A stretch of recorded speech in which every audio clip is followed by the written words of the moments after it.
Well, hello, and thank you very much. I really want to say thank you to Donna and to Alice for inviting me back again to talk. My name is Kat Riegel. I'm an animal communicator, and what I do is I like to help people connect with their pets or their animals and help you guys have better connections so that you and your animal companions are on the same page and you can really work together. Sometimes with cats or dogs, it means it's just a matter of being companions within the same household. If you have horses, for example, sometimes it means that you're working with your horse, trying to figure out what you want to do as a training method.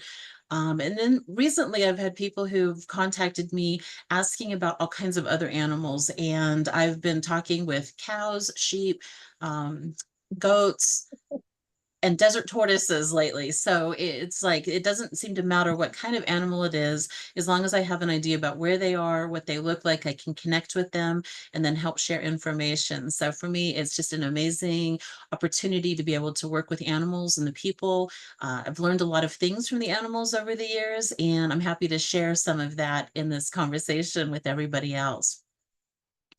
So tonight, what I was going to talk about is I've done a few talks now, but I'm going to go back a little bit to basics. So for any of you who have been on the call before, some of this might sound a little familiar. I'll try to keep it fresh. If you've never heard me talk before, what you get is a little bit of how I got started with what I do, also how I work with the animals, and then some insights on helping become closer to the animals. A lot of people will reach out to me because they want to have this connection with their own animals, and so not sure how you wish to work with animals or if this is just kind of a fun information meeting for you, which is great to have you for that. If you're trying to work with animals yourself, these are some ways that I do it. And I can't tell you that I'm 100% right or wrong all of the time. There are definitely ways to work with animals and energy that vary slightly, and you find your own truth and how you do that. And when you find your truth, stick to it. So again, welcome and thank you. So I got started. I keep losing track of time. You would think I could remember the year that I started this, but I don't exactly. So I think it's been about 25 years now that I had started, and I had a couple of cats who I knew needed some help. There were some health issues going on. The vet couldn't help them. And I ended up connecting with someone else, my massage therapist, who told me she'd had an experience with an animal communicator. And so I got the name and number from that woman, had her call me, and I had never ever worked with a communicator before. I didn't really know what to expect. And so it was kind of, this could work, it might not. And she gave me the opportunity to do the call over the phone or to come out in person. And it was kind of time saving to just have her do the over the phone message so that we didn't have to have, because we live actually about an hour apart from each other. And so she'd have 2 hours of driving just to come say hi to the cats.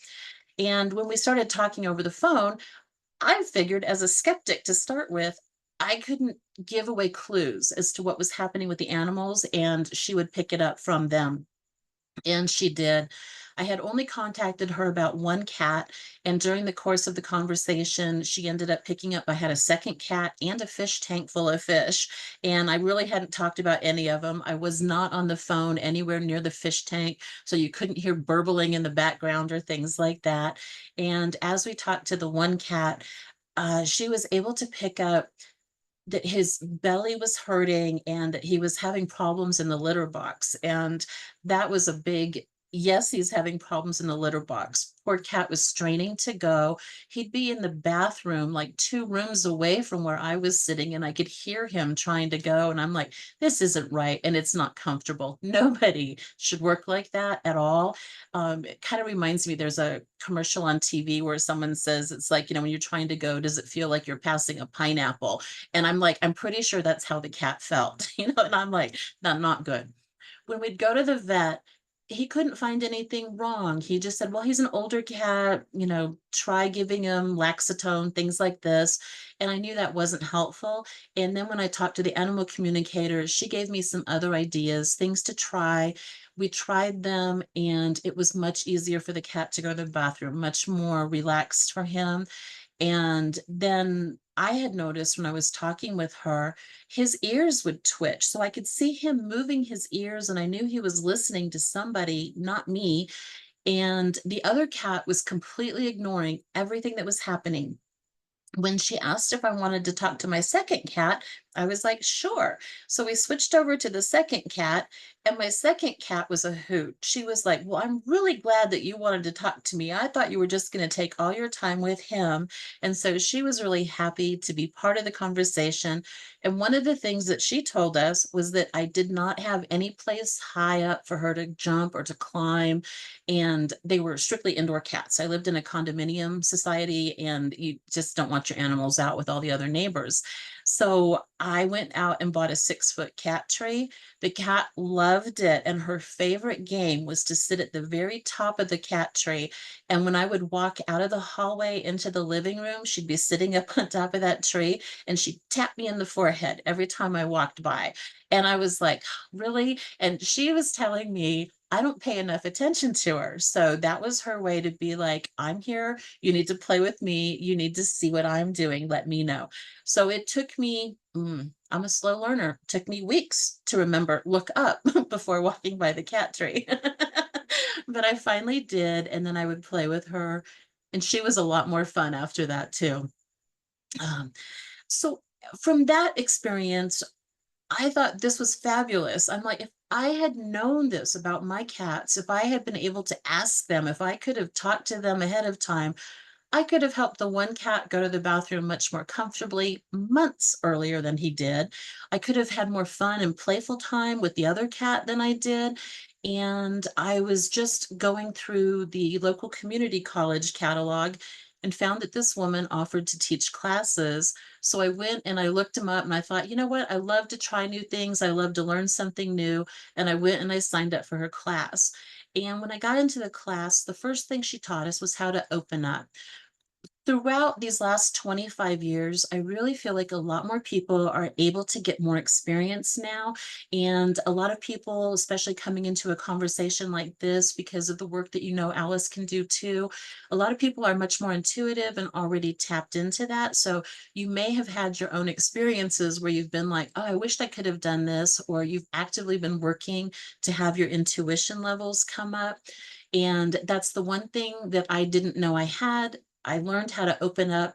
And as soon as I learned how to open up to intuition, like the world changed for me. And that sounds kind of cliche-ish, but it truly did. I get animals who talk to me now, which I didn't have before, or I couldn't understand that I was hearing them before, and just really started this. I also started working just with my own animals. And after a little while, I would tell some of my friends that I could do this, and then they would ask me to read for them. Oh, and I see a really pretty tortie going by. Um, so it's my friends started asking me to read their animals. And at first I was kind of like, oh, I don't know. You get that what if? What if I don't hear them?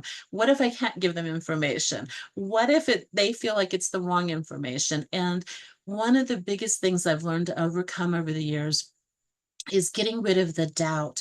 Don't worry if you're not going to get the right information. Trust that it will come. And faith is something that's increased for me in that when I know something, I know it. I don't have to think about it. I don't analyze it. I don't try to figure out where that information came from. I just know this is the answer, and stop right there. Know that you have the information. So as you work with animals, that is something to be aware of. If you're doing intuition with people, when you're working with people, also know that comes through in so many times. I feel like it's also that signal where you, or maybe you're watching TV and you think, oh, the phone's going to ring and grandma's going to call. And you're like, well, I just talked to grandma yesterday. And, 5 minutes later, the phone rings and grandma's on the phone.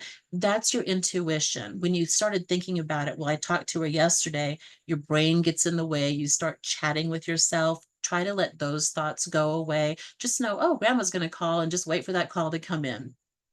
And it's sort of how I feel with working with the animals. And once I learned how to do this, again, things opened up.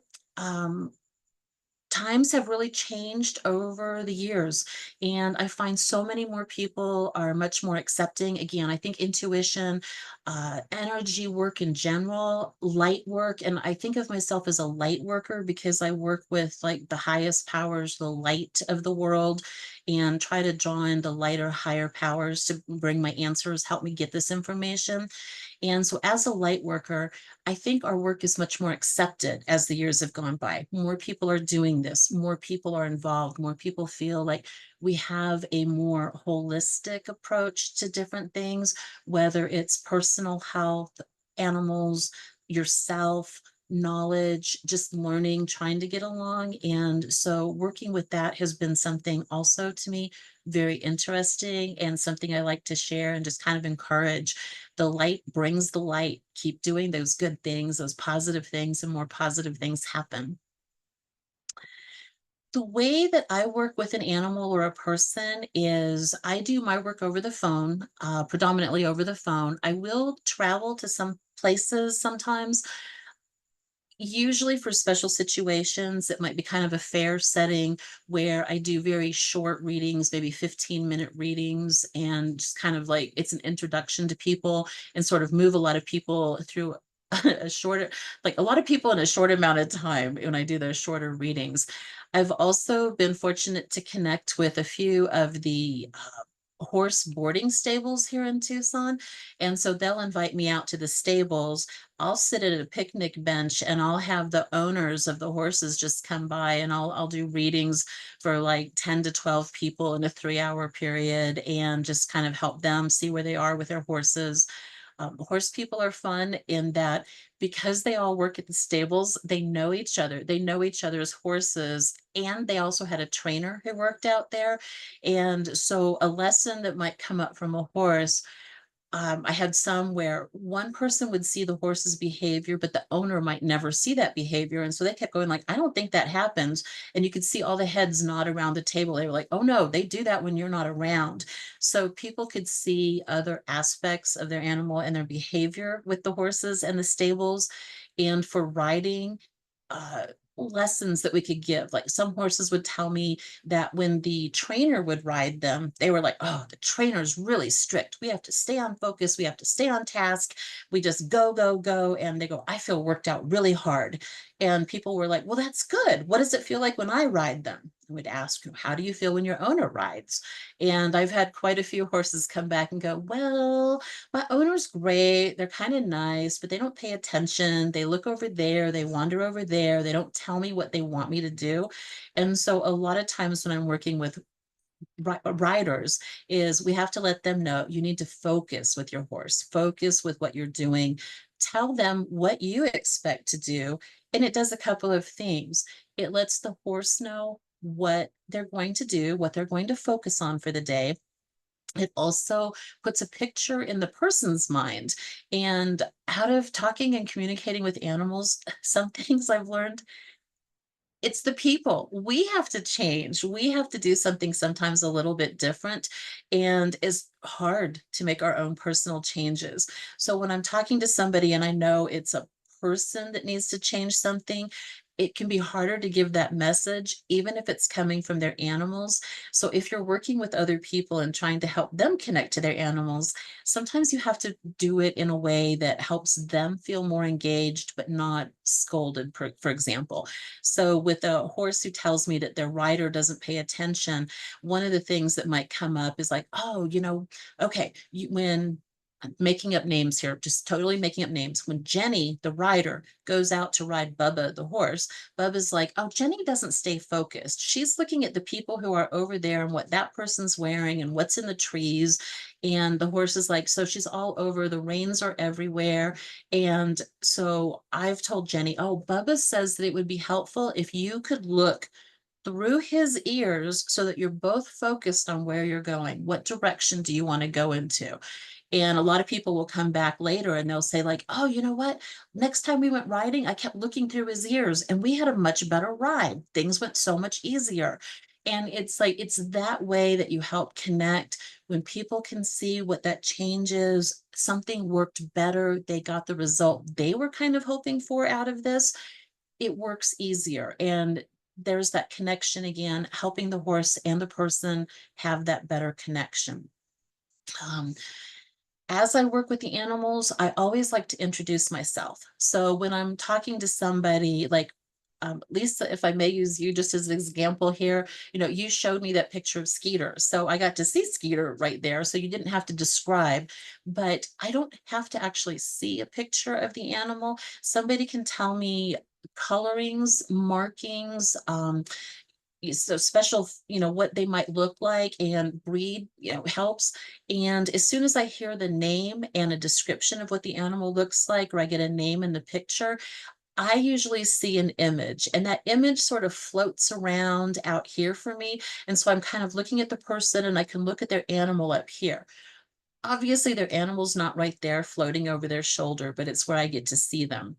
I also have what I think of in my own head is my own room that I work with the animals.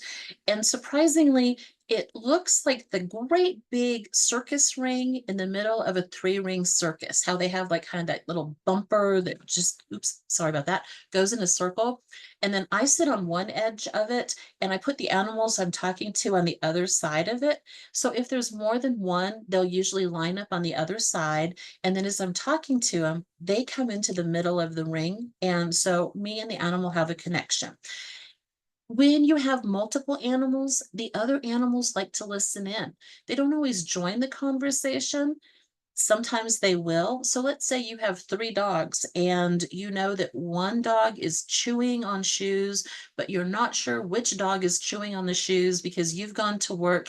You thought you put all of your shoes in the closet. You come home, and there's your left sandal on the floor, all chewed up. You're never going to be able to wear it again. And you're like, oh, which one of you did it? And all the dogs are sitting there going like, we don't know what you're talking about. We want a treat. Let's go for a walk. We want to play. And you get all of that, and you're like, okay.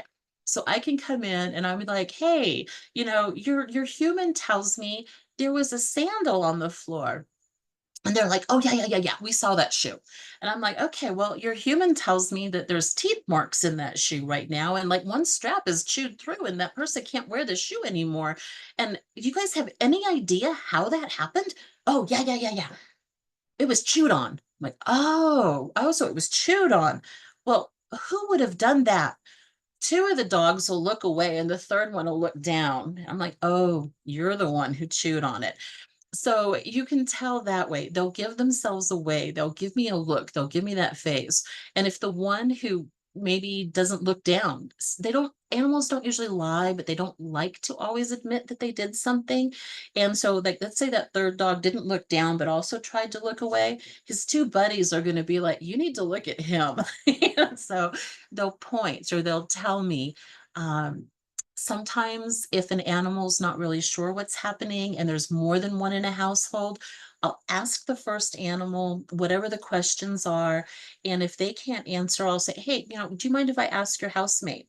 And then we'll ask the housemate. It could be something like, okay, it looks like Rover might be getting sick. He's been throwing up a lot lately, and this person doesn't know why he's throwing up. They're feeding special food, trying to make it easy on the tummy. Do you know what might be helping? Why is Rover throwing up? Have you seen something? And then the other dog, we'll just call the other dog Nacho. Nacho might come in and say, oh, yeah, yeah, Rover has been chewing on the grass outside, and he'll get rid of some of it, but then he comes in and he eats some dog food, but there's still grass in his tummy, and he throws it up. So then we have to go back and kind of look at, okay, do you let the dogs out when you're not home? Can they access to grass? Is the grass safe enough to chew on? Like making sure that you haven't sprayed some chemical to grow your lawn or kill a weed or something like that. And, then we kind of work out what might be happening, change that. Sometimes it can be something where, that particular dog doesn't get to go outside if the person's not there, so the person can kind of watch. And so sometimes asking another animal what's happening gives us that information. That first dog, Rover, may not have wanted to tell that they were chewing on grass because they know it upset their human to throw up on the carpet. For the most part, I figure We don't like to clean up messes. We have enough of our own that we clean up throughout the day, and then when our animal comes in and does something and we have to clean up something from the animal, and we're like, "Oh, man," and so the animals sense that. They don't want to make us feel unhappy. They don't want us to be sad. They don't wanna make more work for us. So they try to like, hide things in a way or just not admit to it. Other things that I always try to do is letting the animal know sometimes if they seem hesitant about talking to me.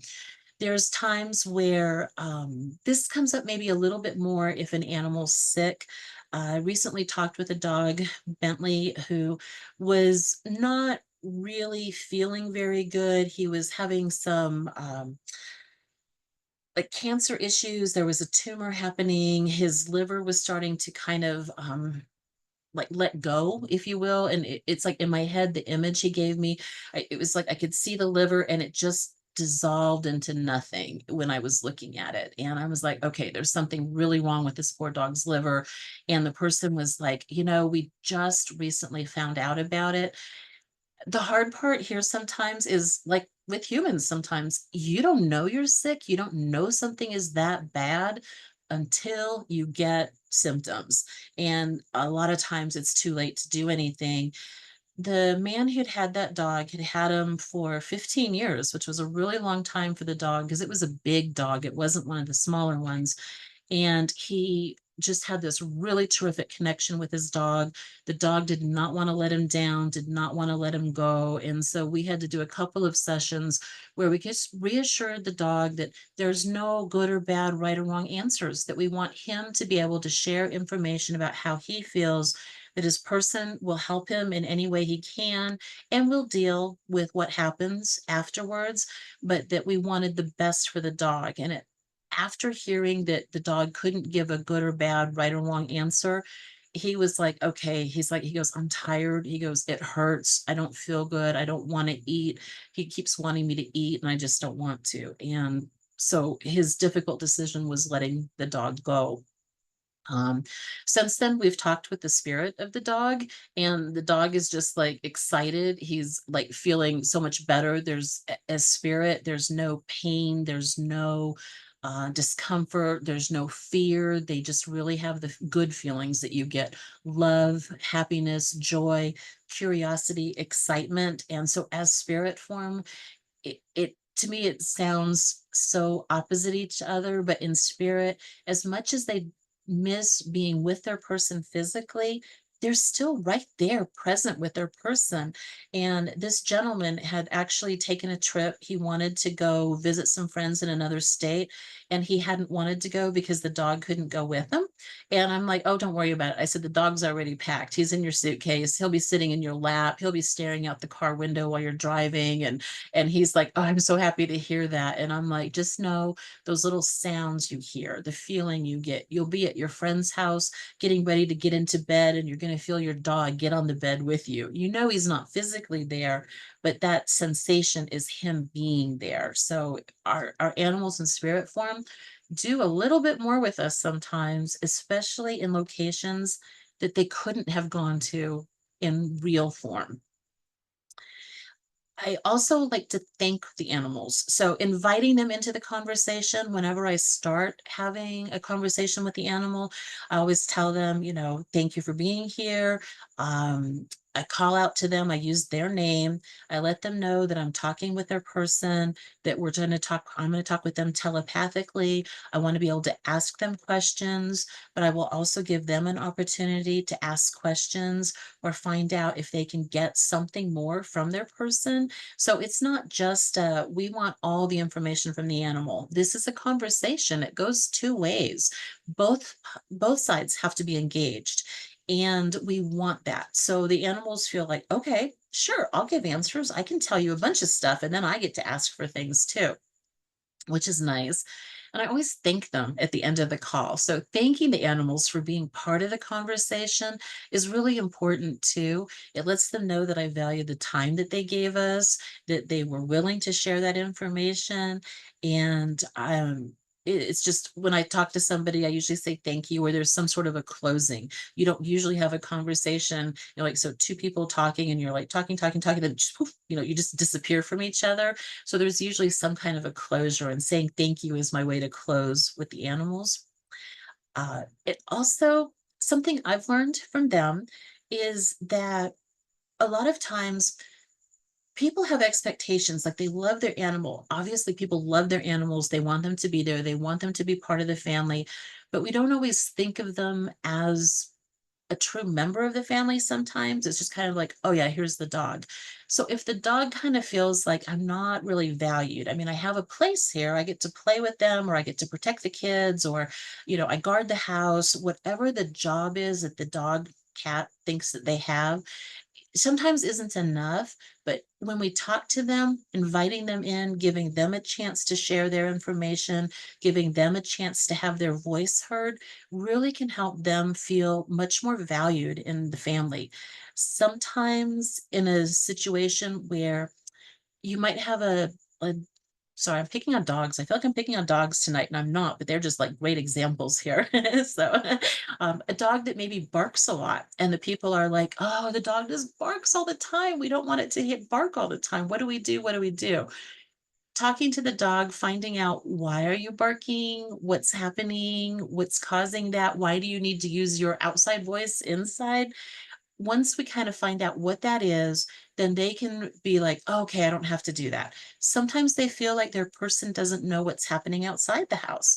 And so we can say, like, okay, the dog is saying that the bus just parked down the street, 20 people got off the bus and they're not sure if they're going to come here or not. And people are like, "Oh no, it's the city bus. People get on and off the bus all the time. Nobody's going to come here. They just walk by." We can reassure the dog, okay, your person's not expecting any company.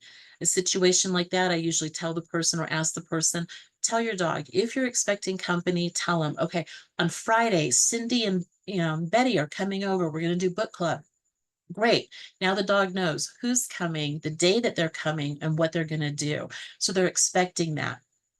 When Betty and Sue, I think those were the names I used, show up, then the dog is like, okay, you're expected to be here. So they might bark as a greeting. They might bark to let their person know, oh, yep, they're walking up the walk now, but they don't need to bark about all the people on the bus. So they were heard. They feel valued with what they were doing. So trying to include the animals. Also, sometimes when you're asking your animals to do those behavioral changes, those are hard for the animals too. They're doing something a lot of times what we might consider as a poor behavior, or a behavior that you don't want to see. Is the animal is like, I don't know what else to do. I just really, really needed 5 minutes of petting, and my person won't give me that 5 minutes. So I'm going to act out. Our animals don't always see behavior as negative or positive, and negative behavior gets them attention. You're yelling at them, you're doing something with them, you're sending them outside, and they're all like, woo, I got 5 minutes of attention. And you're like, that's just exhausting. So if you can kind of change that from, "Ah, I don't want that behavior," to thinking about what you do want the animal to see. How do you see them being happy? What do you want them to do in the household? Really can make a difference. It can change things over, and they start to feel more like, oh, okay, this is great. This is part of what I want to do. So as I work with the animals, these are things that I'm working with, questions that I'm asking, things that I want them to know are important, how I connect with them, how I get them to be involved in that conversation. And then physically, I don't really think it looks like the animals or I do anything different than sitting here talking the way we're talking right now. I'm having a conversation with them. The animals are sitting there. People have told me, "Oh, it just looks like they fell asleep." And I'm like, "It's okay. They're just resting." Some people like to think with their eyes closed. You're still hearing things. You haven't necessarily fallen asleep. If you do fall asleep, or the animal falls asleep, to me, it's your subconscious's way of taking over. You're getting that information still, but on the conscious level, the brain was like, okay, I don't know how to deal with that information right now. So the subconscious takes over and it's like, that's okay. I'll hear it. You take a nap. I'll take care of this and we'll think about it later. So you can still get that information in and it comes up later. And so that can happen. Sorry. Before I go on, just want to make sure, are there any questions about anything so far? And no is okay. Well, I do have a question for you, Kat. okay. You said the one dog with the liver condition Yeah. showed you its liver. Yes. And one of the questions I was going to ask is, do you communicate with them in English, in pictures? How do you communicate? How do you hear what they say? Or Think feelings? Do you sense it? all of the above, actually. Um, there's, I speak in English and I hear back information, not always as words. The information comes back to me. I would tell you I'm what most people would call empathic. So I can sense things or feel things on myself. In the case of this dog with the energy level is usually lower for an animal who's sick or going through something serious. And so there's a it's kind of hard to describe in a way, but like if you look at a battery, sometimes there's a little code on the side of a battery where you see green is a pretty full battery, and then it drops down and it gets red at the bottom of the battery. I guess cell phones do that with the little bars.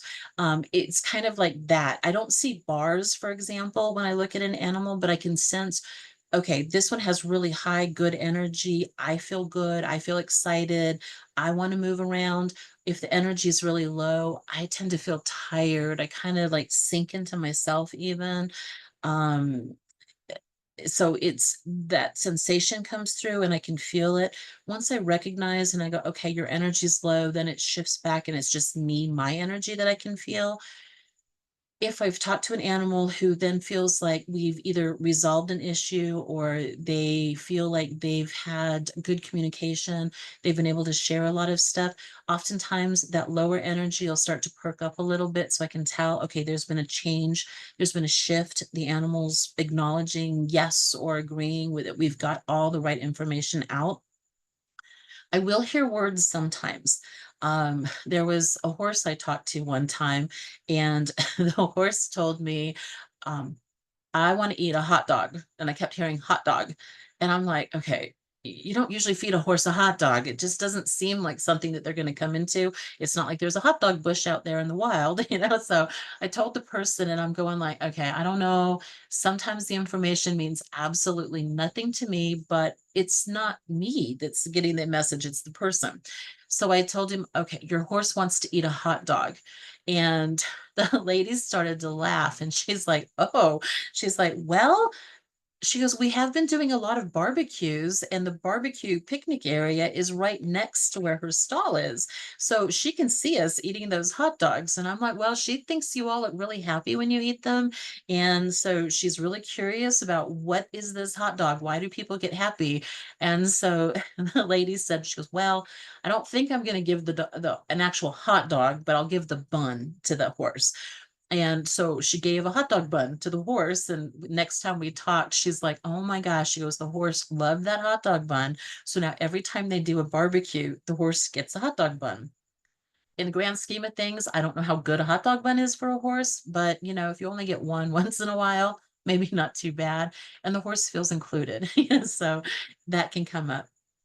Um, when you asked about the liver and seeing that, I feel like how I see it again, it's this image that kind of floats in space. It's not something anybody else would see what I'm seeing necessarily. But if you've been to a doctor and you've had your own x-ray taken and they show you that x-ray film, how it's kind of black and then there's the white images on whatever you're getting and seeing. When I'm looking in an animal and I'm doing kind of that medical scan, I see sort of x-ray images. I get that film, I get that look. If there's a spot that is not healthy it comes across. I had a friend who had me talk to a dog one time where the dog was starting to have problems walking and was just really not doing well, but the vets weren't sure. And my friends, unfortunately, vet care is expensive. And they were like, we don't really have the money to do an MRI. And, the vets are like, even if we do an MRI, we probably have to do surgery anyway. And I'm like, well, I think it would be worth at least getting an actual x-ray of the dog. I think you'll get the information you need without having to do the MRI. And I said, the dog says no to surgery anyway, says this isn't going to really help. What I could see in the dog's spine, so as I'm looking at it, I can see the vertebrae that were coming up. And in between one of them, it looked like one of the large jet puff marshmallows. So those big white marshmallows squished in between the vertebra. And I'm like, the dog's got a tumor in the spine. There's something there. Surgery could end up paralyzing the dog. It could be taken out, but your vet needs to finalize that.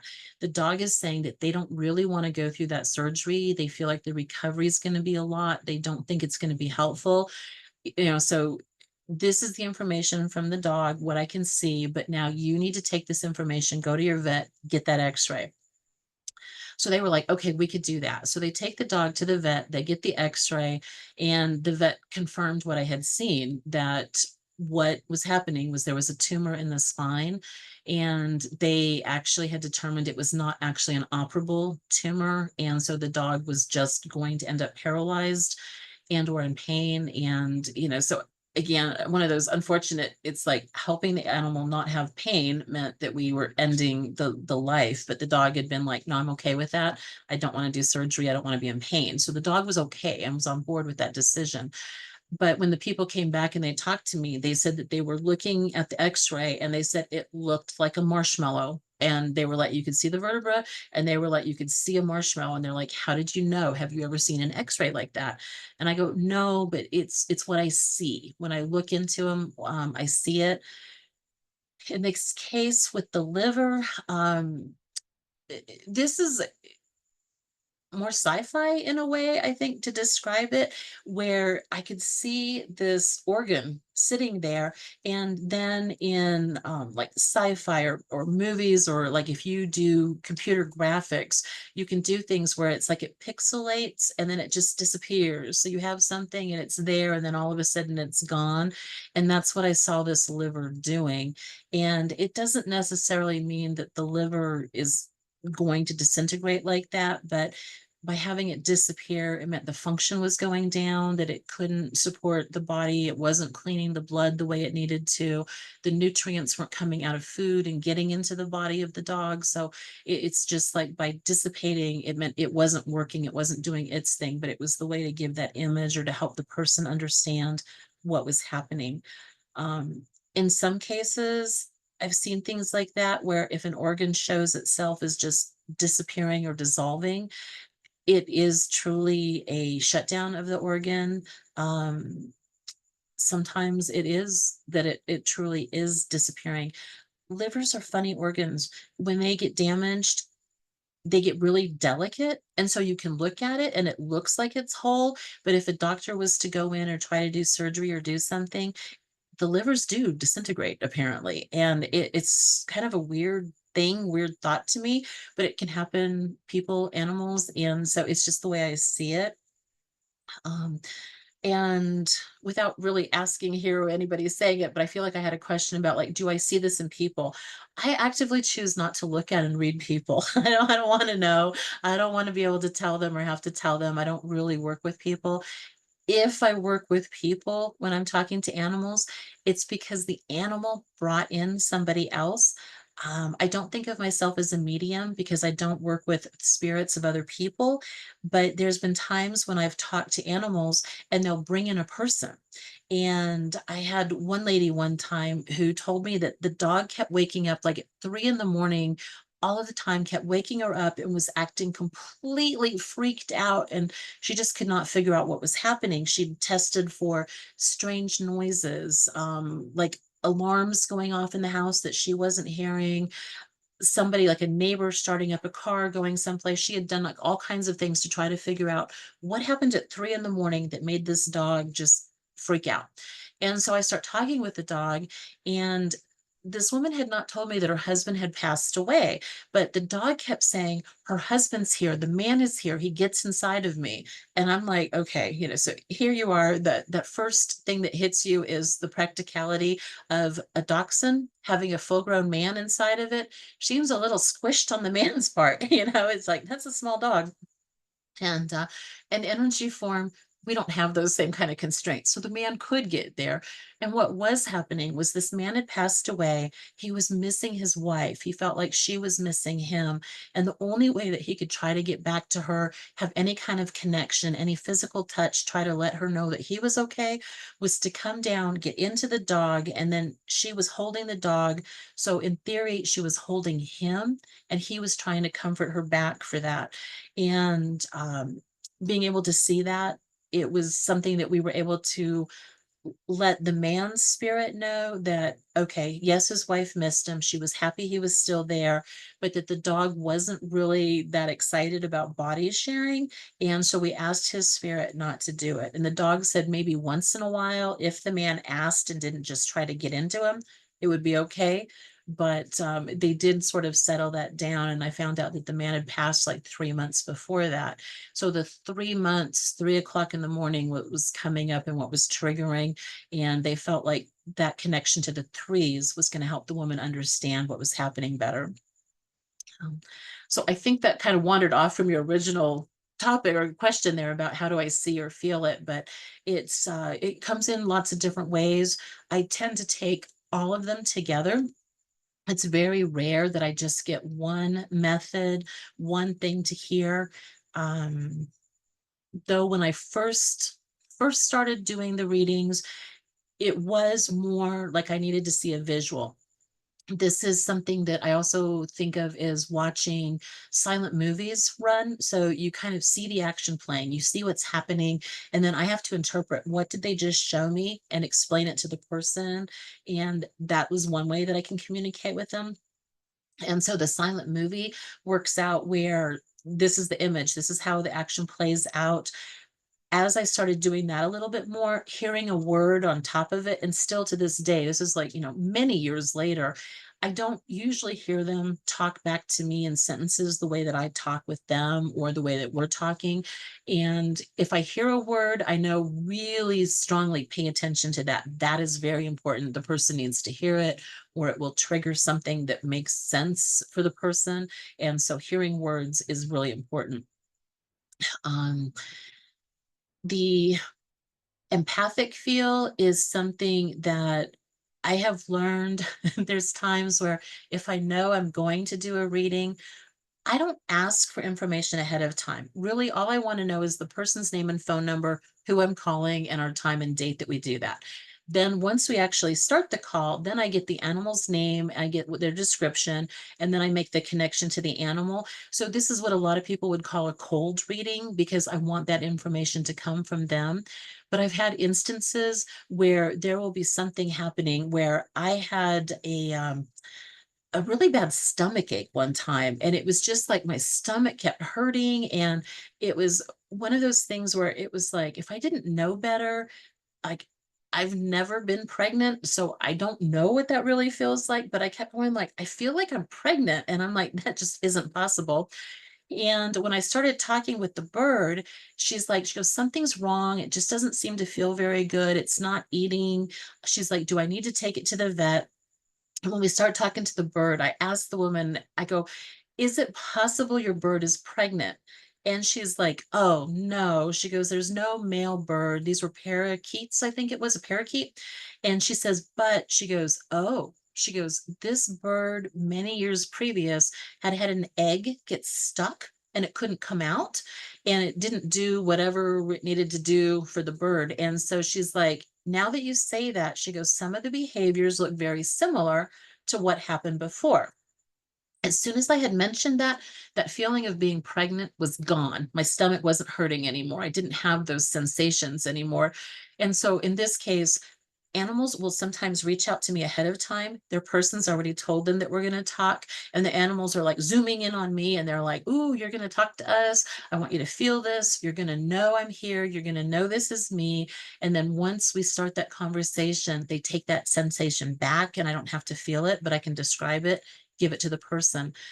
For that particular person, she did tell me later that she goes, there was another egg stuck in the bird, and they went to the vet, and the vet was able to give some sort of medication or something where the bird was able to release the egg and like had the egg, but it, no male, it wasn't a viable egg. There wasn't going to be a baby, but the bird was able to pass the egg and then felt much better.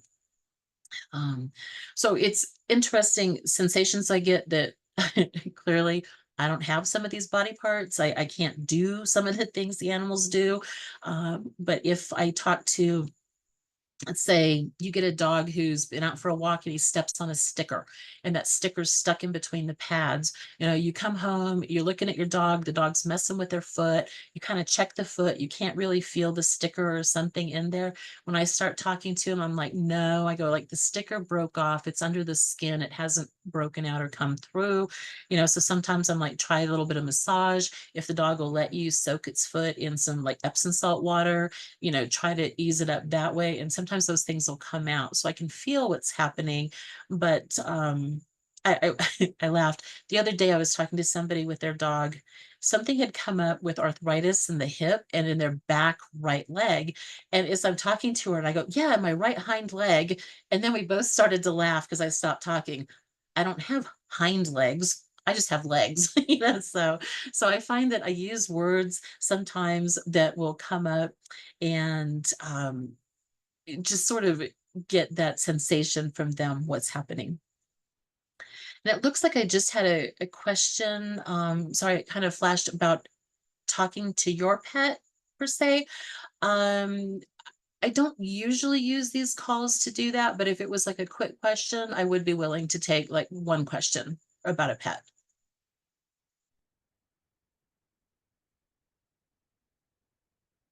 Lisa, I think you're on mute still. Okay. Yeah, I'll just ask you a quick question. Um, I'm going to be moving probably next spring. I'm staying with my mom right now with my cat.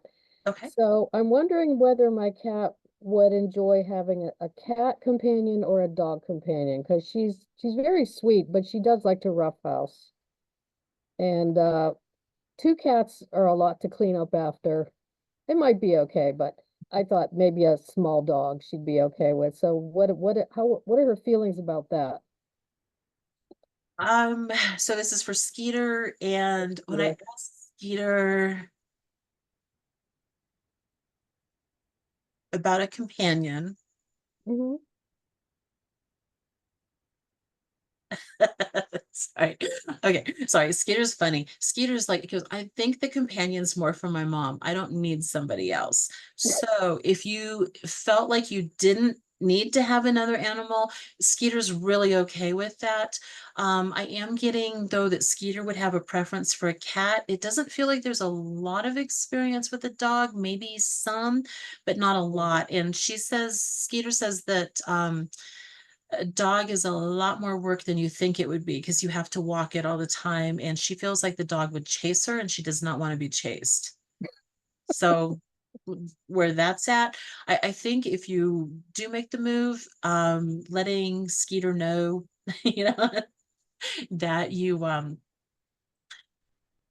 want to have a companion, give Skeeter some time to get used to that thought, and then maybe do like a meet and greet where Skeeter would have a chance to actually see the other animal. But I think you'd be better off with a cat than a dog. Yeah, okay, that makes a lot of sense. She just likes to roughhouse, and I don't want to roughhouse with her. I mean, she likes to just do little playful nips, Right. and you can do that with a cat, but you don't. I don't want her doing it with me. Got it. I would say, Yeah, no, skin can be delicate sometimes. yeah. Okay, so thank you. And then I saw somebody else asked, how do I hold the attention? Because like we can kind of see Skeeter right now, and she's looking really relaxed and comfy there.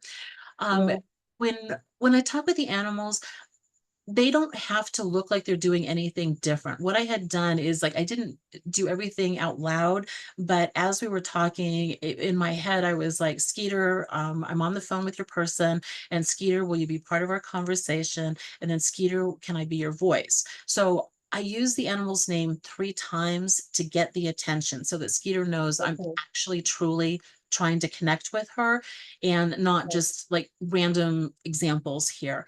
The fact that she didn't really look like anything was different or happening, she's comfortable, she's able to talk, it's okay. It's kind of like us.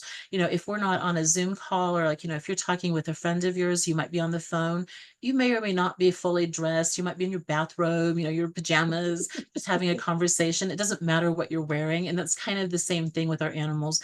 They don't really look at it as like they have to do something different to make it look like they're paying attention.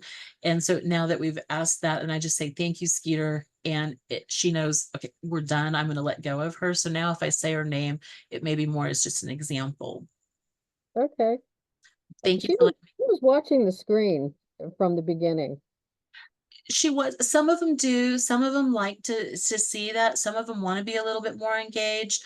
Honestly, because our animals are so telepathic, they pick up so much of what we do.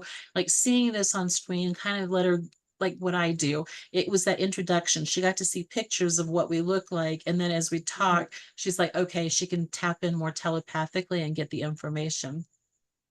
Okay, thank you. You're welcome. Sorry, I may have a cat join me in a minute here. I usually ask them not to walk through the conversations, but I can't always guarantee that. Um, any other questions? Okay. So then one of the other things I would talk about is like insights on how to get closer. Sorry, here we go. Insights on how to get closer with your animals and to have those connections are they do a lot of watching us. We're vocal as people, we do a lot of talking, but our animals do a lot of visuals and scents, like they pick up smell for different things. And I don't usually recommend that people go around like, making their own smell someplace. We have ways of doing that.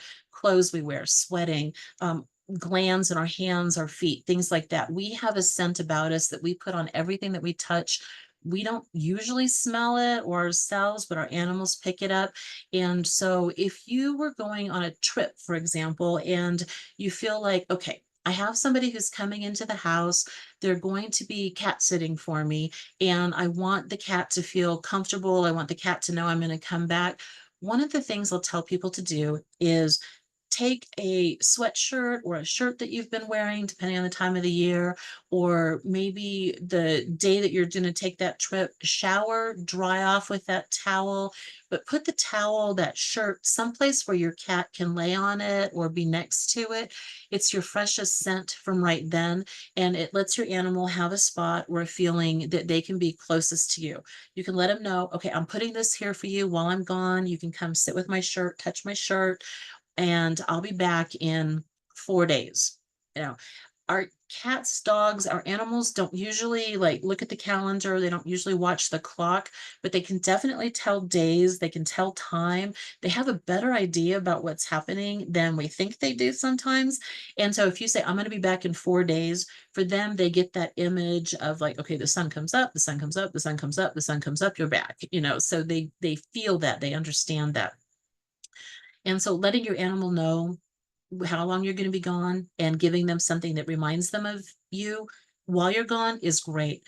You could also, for animals who maybe get a little nervous about being left alone. So we have sometimes there's an animal who has anxiety.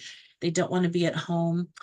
There's a couple things. If for dogs, usually, if they're crate trained, I have some people who think that putting a dog in a crate for a couple of hours is not the greatest thing. Other people who are like, nope, it seems to work. I like to ask the dog. They're individual. Some like being in their crate. Some are like, oh, this is my bedroom. This is my space. My human doesn't go into it. This is where I have my things. I'm comfortable. I know nothing's going to happen to me while I'm in here. And so they're very okay with it. Other dogs feel like it's very claustrophobic. Maybe something happened to them one time where before they got to the person they have now, who cares about them a little bit more, maybe they felt like they were in a crate for too long, or they were ignored, or that was their life, was living in a crate, and they were never let out for really anything. So knowing what makes your animals feel comfortable can also help with that. But if you have a dog who's got anxiety, if the crate works, great. Now they're in their safe space while you're gone. When you get back, you let them out. If they don't do well inside of a crate, then I suggest a toy or a treat that they might like. And you take that toy, take that treat, and you show it to them. And you're like, okay, here's this treat. We're going to have this, but I need to go away. When I get back in 4 hours, I'll give you this treat. And then you set it up on a shelf or someplace where they can't get at it, but they know it's there. And then when you return, you get that treat and you give it to them. You're like, oh, good job. Here, look, this is waiting for you. See, I told you I'd be back. So sometimes helping them understand how long you're going to be gone, why you're gone, letting them know what you're going to get them, what you're going to do for them, helps them go like, okay, I can make it through this time frame. And while a lot of animals are treat motivated, I have to say, I don't think this comes from me personally, but I'm treat motivated. You better believe it. If somebody told me I could have a cookie at the end of something, I'm going to be like, okay, I can do this. I get that cookie when I'm done. Our animals often are very treat motivated. Some aren't. And if you know that yours is not a treat motivated animal, that's not going to work. But if you have a game that they like to play, maybe for your cat, it's playing with like a stick, a feather on a stick where you wiggle that string around and they get to chase it. Or your dog wants that extra like hands-on where you get to give them scritches and rub their ears or play ball outside in the backyard with them. These are things that I recommend doing that as the treat. So you're going to work and you're like, okay, when we get home, we're going to go outside and play ball for 5 minutes. Now the dog is like, okay, you're going to be gone. When you get home, we're going to go play ball. I'm going to go get that time with you. And so there's their reward. The thing with rewarding and saying that you're going to do it is you really have to follow through. Our animals are forgiving enough that if you forget to do it one time, you walk through the door and you've forgotten that you put a treat up on that shelf and your dog is like looking at the shelf going like, hey, and you're like, come on, let's go to the kitchen and get dinner. And the dog's still like, well, okay, I want dinner, but you said I was going to get a treat. You forget about it. They're pretty forgiving. If you do it once in a while, they're not going to be too unhappy about it. If you do it every time, or if you tell them you're going to do it and you never do it, then your animal's going to be like, that doesn't work anymore for me. I'm not going to pay attention. I don't care what you say because you're not going to give me what you said you'd give me. Sort of like working a job. You go to a job, you work hard all day long, you want that paycheck at the end of your 2-week time frame. If you weren't getting a paycheck at the end of the 2 weeks, how long would you keep going back and doing that job? And so, it's that kind of a thing, that kind of a feel. So always make sure that you follow through as much as possible. If you don't, if you forget, our animals are really forgiving. So I'm so sorry, honey. I didn't mean to forget. We'll get two next time. So you can kind of make it up to them. They still want to be there. They still want you. They still want you to love them very much. Um, so I think we're about at an hour into this, and I just want to make sure that I'm still on track with Alice and Donna. Are we still good? Is there anything else you want me to try to wrap up quicker, or do I have just a few more minutes still? You're good, Kat. Okay. The only thing that crossed my mind, uh, because I've always had real mixed misgivings, whenever we've had to go for 2 weeks. And once a year we go for 2 weeks. Okay. Sometimes more. But and that's coming up in August. Okay. So how do I prepare? What would be the best way to prepare Billy? Because I think, judging from what I've learned from you so far, one of her favorite places to rest in is Bob's office chair. She loves sitting there because she loves sitting in his lap when he's in her chair. So I thought of putting his towel on the office chair that he had used that day, and then putting mine on the ground that I had used that day as two comfort things. and then just telling her we'll be back in 14 days, 15 Yes. days would that be the best technique? She's not a treat kitty. She's Okay. I would say kitties are a little bit harder. They're not, like treats for them. They're kind of like whatever. They'll eat them, but they won't. No, the office chair is a great thing. Letting her know that she has the towels there. It'll smell like him, that she can sit in his office chair, that she's got that. Coming back soon. And there's a couple other things. Will anybody like stay in the house, or will it just be like somebody day trips in and out to make sure that Billy's fed? twice a day. We have a Okay. young man coming in, uh, first for breakfast at Okay. 8 o'clock, and then at 5 o'clock for dinner. Okay. And he Perfect. spends about half an hour with her. Okay, perfect. So what we want to also do is reassure Billy that she will have somebody who will feed her on her schedule and that will give her some attention if she wants it. Probably he shouldn't be surprised if she doesn't give him much attention the first day or two, because it's kind of like, you're not my person. I'll get my person later. And then as a couple days go by, she's like, okay, fine, you can pet me now because I really miss that. But reassure her that he's going to be there to take care of her, make sure that she has food and water and whatever she might need.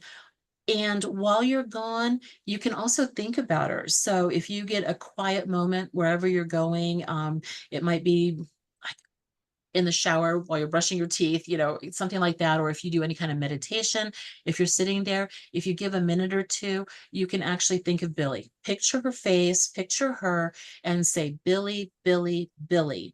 And that will tap her in. And she just like perked up. And I'm like, hi, Billy, I'm using you as an example. And so now that you've made that connection with her, just let her know, hey, I'm thinking about you. I know it's been a few days, but I'm sure that you've had food and water, and this is what we're doing. You could picture something that you've done. This is, you can show a picture of your husband to her. Imagine, think about him. She can see that what you're doing and know, like, okay, we'll be back in another week. I love you, that kind of thing, and say, thank you, Billy. And then that kind of closes it down. But while you're gone, you can still give her the information that you're thinking about her. Let her know that you do care about her. And my guess is, like, you wouldn't need to tell her this, but if there was anything that was happening, the gentleman would be able to call you or let you know if he had questions or, things like that. So if she has any questions, or if there is something, she still has a way to reach you through him, and that'll help make that like relax. I like to let her think also, or tell her too, you're in your safe space, you're in your home, this environment, everything that you need is right here. We're going to be gone. Sometimes our animals kind of go like, ooh, I get to do all those things I never could do. So I'm going to go check out the counter. I want to be on the kitchen counter. I know mom wouldn't let me do that. So she's up there looking around. You get home and you might see like a little footprint on the counter or in the sink or something like that. And you're like, hey, she was up here. So in some ways, when we're not home, then our animals can kind of go like, ooh, I get to act up. I get to do whatever I can't do when my people are here. So Yeah. there's that kind of thing. Billy obviously is staying home, but if somebody had a dog, like people tend to board dogs someplace else a little bit more than a cat, for example. And I often tell people, when you board your dog, remind them, especially if they've been there before, oh, you've been here before, you like it. People play with you. You get to see other dogs. You get groomed maybe while you're there. So I always tell people their dogs are going on their own spa vacation. So they're going to get their own little retreat, their own little spa treatment. And then when you come home, you get to see how pretty and relaxed they are. You come back pretty and relaxed, so it kind of just give them something to look forward to or to think about while you're not with them. Okay, thank you. That's Sure. great advice. Thank you. You're very welcome. And let's see. Just kind of looking through my notes really quick here. I feel like I've kind of touched on a lot of the topics that I was already going to talk on. So I can take questions from other people, or if there was somebody else that wanted to ask about their animal, I can do a question on somebody else's animal. And if not, that's okay. I don't want to pressure anybody. If you weren't prepared to do that, that is okay too. There are no good, bad, right or wrong answers. I do have another question for you, Kat. Yes. Have you encountered animals, excuse me, that you attempted to communicate with and they just point blank said, I don't know you. I don't want to talk to you. It's none of your business. You ever encountered that? I love that question. Um, yes, actually, this has come up once. I think I maybe have told this story before, so if you've heard it, my apologies, but I only have one real strong, hard, I'm not talking to you example.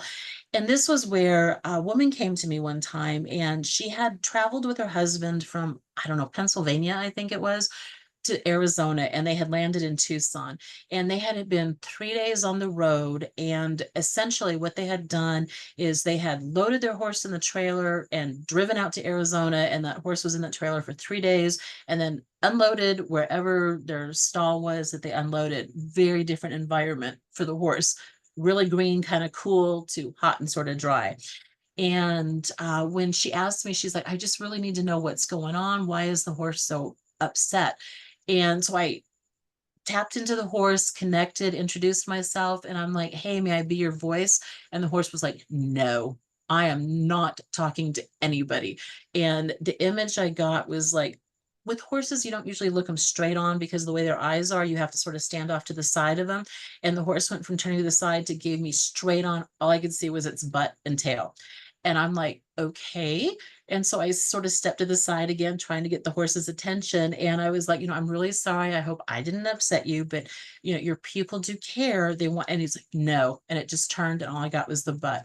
And so I had to tell the people, okay, I can't, the horse is not willing to talk. This horse is incredibly angry. I said, if I look at it and I was to describe a color for this horse right now, the aura right now is such an angry orange red. It looks like it's on fire. It's so mad.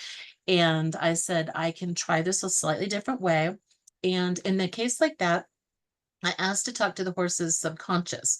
And so I asked if I could talk to the horse's subconscious, and the subconscious was angry too, but did say, I will share this. And then it shut me down too. And the horse says, we were not asked. We were not told we were leaving. We left our friends. We did not know this was happening. We are not happy, and shut down. So I go back to the woman. I'm like, okay, I said, based on what's happening here, I said, I would tell you that you packed the horse up, you made this decision very spur of the moment for whatever reasons you had, whether it was good or bad, whatever it was, however you needed to go from there to here.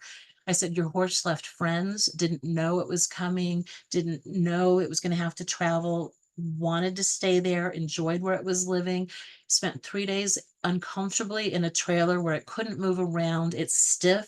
It hurts right now because the muscles are stiff. I said, you need to give it some chance, go back, apologize to your horse.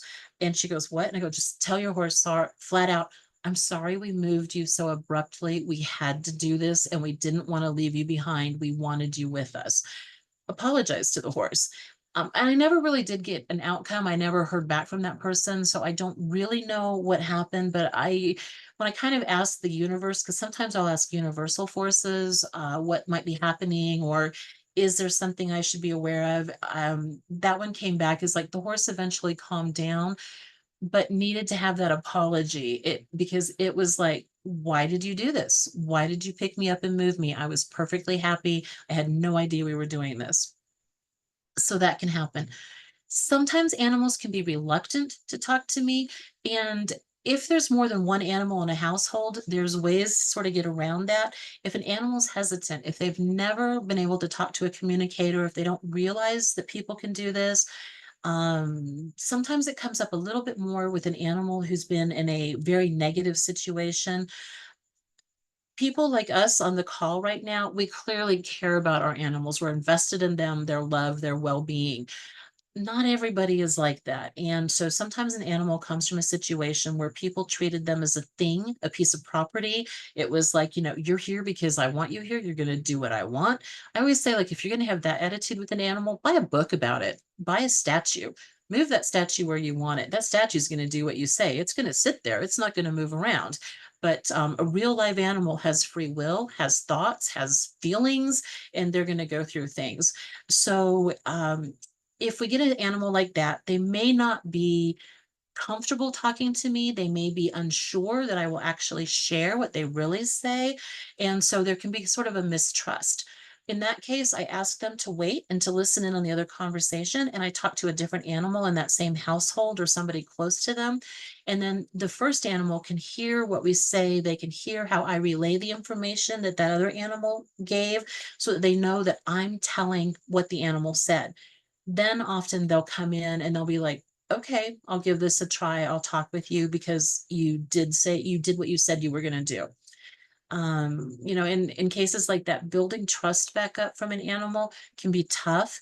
If you ever adopt an animal, and a lot of times when our animals come from the shelter situations, you don't always know what their lifestyle was before they got to you. So if an animal felt like they were abandoned, if maybe they thought they were in that forever home and the people, sometimes it's not even a bad situation. Sometimes people are like, okay, we're military. We have to move overseas. We can't take the animals with us because the quarantine is too long or it's too expensive or, whatever that reason is. They take the animal to the shelter, hoping the animal's going to get another forever home. But the animal's like, wait, what did I do? What did I do wrong? Now they've kind of lost trust. They don't understand. They didn't do anything wrong. It was just a bad situation where they couldn't go with their people. And so having an animal rebuild trust is something that takes some time. I have foster people who will bring animals into their home to help like rehabilitate them or to assess behaviors or what they might be like in a situation, especially when you don't know background. And those animals often are standoffish because they don't want to give up their heart. They don't want to trust. They don't want to get vested in this person only to have to give that up and do it again someplace else. So sometimes talking to an animal who's being fostered means that we reassure them they're in a safe place right now, that we do care about them, that we want them to find that forever happy home. But this is a temporary stop. That doesn't mean they're not going to be cared for and not going to be loved, but it's not forever. And so sometimes that helps them relax, loosen up. And then when they do get to that forever home, then they can be like, oh, okay, this is it. I can give my heart. And you see a change in them. They start to love more. They loosen up. They play if they weren't very playful before. They relax more. So it's sometimes they don't want to be hurt as well. And that can be a mental, emotional state and just reassuring them. So sometimes those animals don't want to talk because they don't want to be vested just to have to do it again. So that's a good question. Wow, thank you. That was very interesting. You're very welcome. Yeah, that was terrific. As you were talking, what I kept thinking of was, what about all those animals that are left behind because of war or hurricanes or earthquakes, natural disasters? And I mean, I can remember how many thousands of people went to Hurricane Katrina, Yes.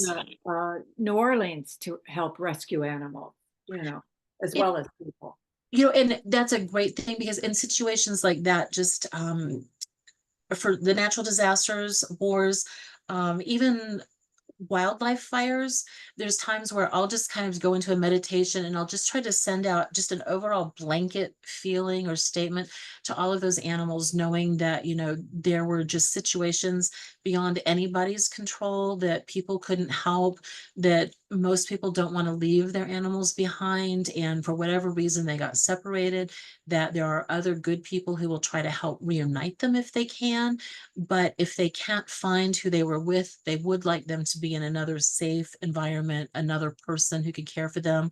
With wildlife, I mean, we're not trying to set them up with people, but asking them to know that in the situ of a fire, yes, it's very scary. And the area that they were in is maybe not livable for a while.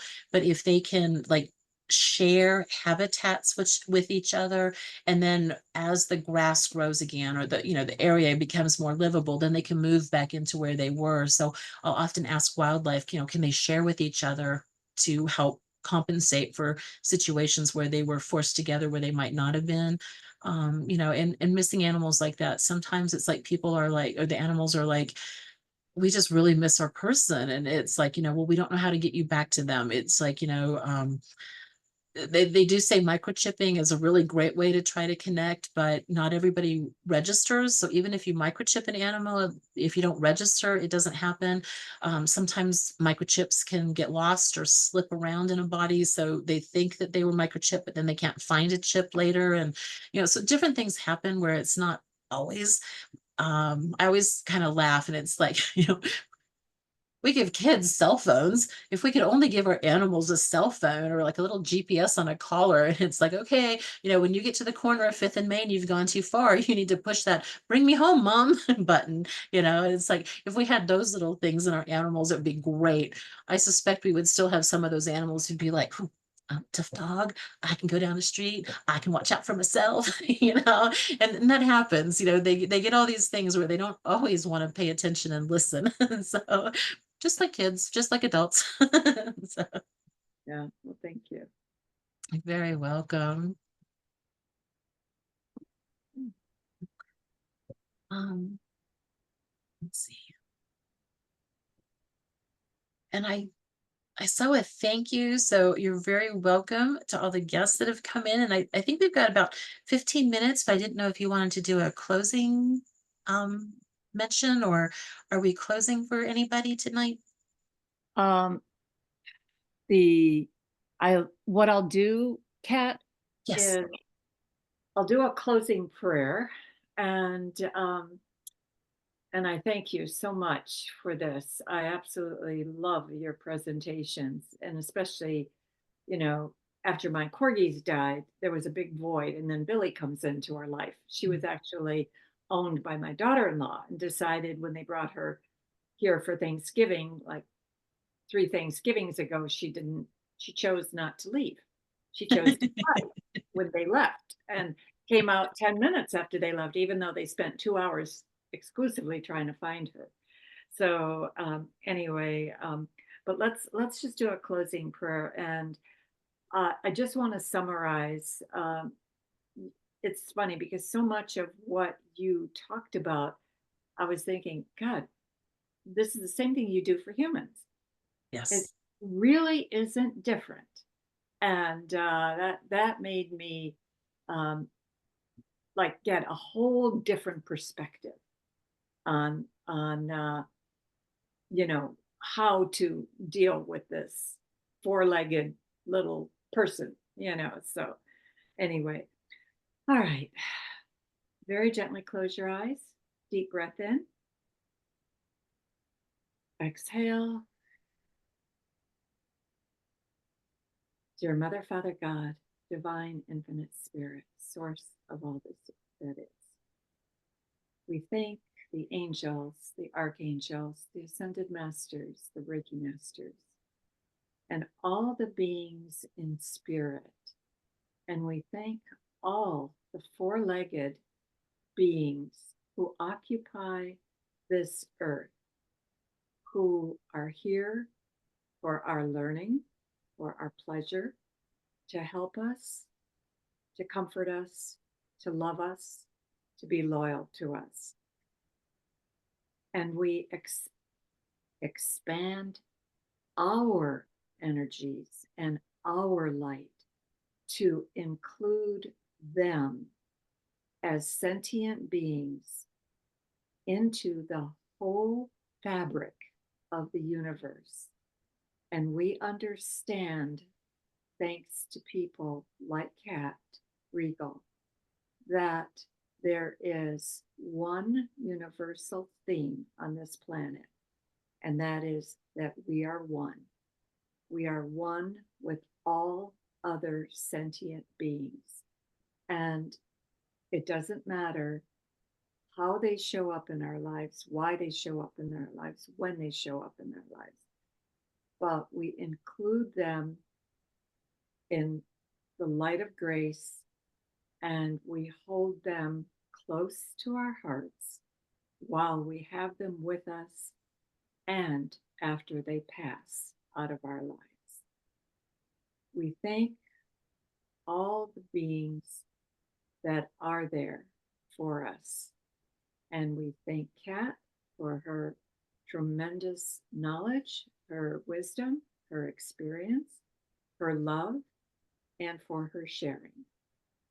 We thank all of this through the name of Jesus the Christ and in the name of I am. Thank you. Thank you. And Have next, you ever connected with an animal? Do you feel you have? Me personally? No, Alice. Oh, Oh, sorry. sorry. oh yeah, absolutely. Have you? Okay. Yeah, with Sammy and with Delilah, with Taffy, with Billy, you know, yeah, absolutely. And Oh, this is why this is so important to me, because now it I can understand why Taffy barks so much. He was just trying to interject, pay attention to me. I'm important too. And mm, and I absolutely had a conversation with Billy, and I said, "Why did you leave us?" And the sense I got was just curious, just wanted to see what was out there, So nothing more than that. So yeah, and just like what you described, I get the sense of it's like a download that comes into me and of words or images or uh, feelings of what they're saying. Yeah. So it's a sense of and so mm. and everything. And one time I felt Taffy licking me. He was gone for three weeks, and I was sitting on the couch crying. I don't know if I had an argument with my husband. I don't know if I was, mourning his loss. But all of a sudden, I felt him licking, and it was like he Oh, was there licking the side of my face. So, mm. but That's neat. One yeah, of the things Alice said was she's like about how like, we think of our animals or how to like you think it's okay. It's the same thing we would do with people. I have to laugh about this sometimes because as I'm talking to animals, I don't get a species difference feeling sometimes. It's like I lose track of who's human and who's animal. We're beings. And so sometimes it's like the pronouns and things I use are just it cracks me up afterwards or I'll think about it and most people are just like, okay, whatever, just talk, we get it. And then every once in a while I get people like, why do you say like him or her? It's like it. And I'm like, there's no it in an animal in my world. Mhm. So no it's. yeah, Mm-mm. yeah, yeah. I just And I mean, and that's why it's so heartbreaking when you see, let's say, a dog chained up in a backyard and never exercised and never given any kind of freedom or anything. But anyway, The best you can do in a situation like that, if you can't actually do something different or stop the person, change it, because there's some heartbreaking stuff out there, is one thing I didn't mention is that I don't usually go up to somebody and it's like if I see something happening wrong or if I see something where I think the animal wants to give that information to a person, I don't usually just pop up to a person and surprise them with like, hey, your dog says blah blah blah. Sometimes they're not very receptive to that and it can open up a whole lot of other issues. But if I feel like an animal might be in a difficult situation, I'll often call out without telling the person, hey, I see you, I recognize you. Like somebody who's trying to walk their dog and the dog really is like, I really need to pee and then I'll walk, type of a thing, but the person's yanking on the dog trying to make them walk. I'm like, I'm really sorry your person's being a little like unattentive right now. Be a little bit patient, things will get better. Keep working with your person. I appreciate that you're here. I appreciate the time that you put into this world. I appreciate you being here and your contributions. And so sometimes I'll offer that up to the animal. So at least I know that at some point in their lives, they had one person who saw them. And hopefully it can make a difference sometimes, or it makes that moment easier and, let it go from there. Or I can distract the person and they stop yanking the dog can go to the bathroom and then they start walking and it looks so much easier. So, well, Neat. well, thank you. Yeah, this was delightful as always. Yes, it was great seeing you again, Kat. Yeah. Oh, it was wonderful to join you all again. So thank you so much for having me. I really appreciate you inviting me in. You're welcome. Well, try to stay cool. Pat was telling me, because I used to live in Tucson, so we were talking about this current heat wave, and it was what, 112, and now it's supposed to be only 101 Um, now. According to my thermometer right now, it's 103 outside and it's 6 o'clock. So 6 o'clock, 103. It might drop down to 82 tonight. Hmm. Balmy, cold, get out the blanket, 82 degrees. With 30% humidity that has been terrible, she said. And I know that humidity back east is so much higher, but it's like our normal humidity is like 12 to 15%. So when it hits 30, 40% here, I'm just going like, I'm so sticky. I don't like being sticky. And I don't have air conditioning. So Oh, I use is what we call evaporative cooling, where you have pads that water run over and then air blows through it and that cools it down. But when the humidity is up, they don't cool down. So it's like, 103 outside. The best I can get inside is 82 degrees. So it's, 82 inside is my cool time at this time of the year. If Yeah. it's not humid out and it's just hot, the house will drop down to about 70, 68, 69, 70 degrees, and then I'm cold. mm. Well, Well, All those stay perspectives, all those, it just depends. You adapt to where you're living, but I don't have to shovel snow. exactly. that's true. Okay. Well, thank All you, Kat. right. Well, thank you. And You're very welcome. Have a wonderful evening.